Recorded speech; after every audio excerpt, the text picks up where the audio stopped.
Do you have a painful bump below your kneecap? And then you're under the age of 15 and it hurts when you run, jump, or play sports? You're probably dealing with Osgood Schlatters. We're going to go over 3 exercises you need to be doing during the early rehab of Osgood Schlatters.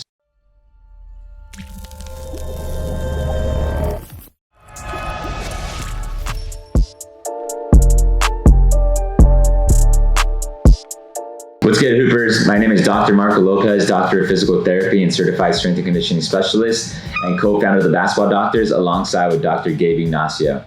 The Basketball Doctors, our goal is to empower the basketball community with evidence-based information regarding all things basketball. This is not medical advice. This is just for educational purposes. If you need medical advice, seek out a healthcare professional or send us a DM, see how we can help you. But let's jump into the topic on Osgood Schlatters rehab. So as we talked about earlier in our other videos, you can click the link above here. Osgood Schlatters is this growth apophysitis where the bone is growing faster than the muscles and the tendons. That's why it usually happens when kids are having a growth spurt and they're playing high impact sports such as basketball that require quad activation, eccentric and concentric, or soccer or volleyball, that this quad is pulling here on this tibial tuberosity, and you're gonna have a little bump there, bony formation here, and that's gonna be painful. So normally for rehab, everyone usually says you go completely rest. You don't do anything and just avoid activity. That's true to a certain extent. We encourage people to decrease the amount of not like exercises, but activity that's causing the pain. So if you're playing basketball 5 days a week and that's causing pain, you wanna decrease or even limit that for the first month. But during that time, it's gonna be crucial to be strengthening the muscles in the posterior side. So as we know, that if we activate the quad, that's gonna cause pain and that's gonna lead to a little bit more pulling, which might lead to an avulsion fracture. So we don't wanna be activating the quads too much early on in Osgood Schlatters because it's gonna contribute to the problem even worse.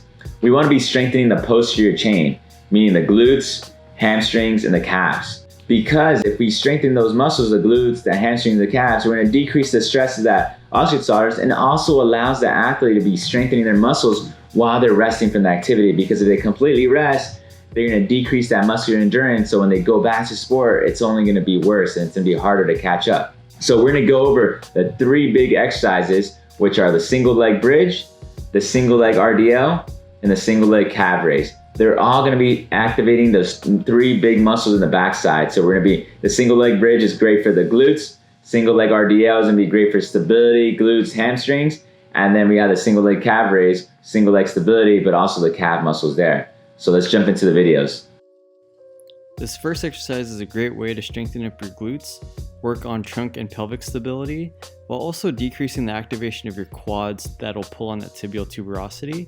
And also you might feel a little stretch in your hip flexor or quads here. So to perform this exercise, you're gonna do a little posterior pelvic tilt by engaging your core, and you're gonna drive your hips towards the ceiling, only squeezing your glutes and not overextending from the back. Keep everything nice and tight and control the motion.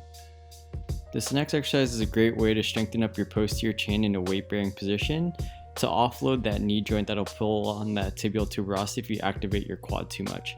On top of that, you work on single leg stability as well as pelvic and trunk control. So the way you perform this exercise, you're going to balance on one leg, create that tripod foot, so gripping the ground underneath the big toe, pinky toe, and heel. And you're going to hinge from the hips, keeping a straight back and straight spine. Control the motion down, don't rotate your trunk or your hips, and drive up and stay balanced. This final exercise focuses on the gastrocnemius that crosses the knee joint, and why that's important is because it serves as a shock absorber when you walk, run, or land, and that'll help decrease the activation of your quadriceps muscle during these activities. So to perform this exercise, you can come up as high as you can on your toes, more towards the first and second toe, and using your hands for balance control, not pushing on it. Hopefully you guys found this video helpful. Hopefully these 3 strengthening exercises you can use during your early Osgood Schlatters rehab. If you like the video, please hit the like, subscribe, and share this with family and friends. Let us know how we can improve this video. We are the Basketball Doctors. Let's ball for life.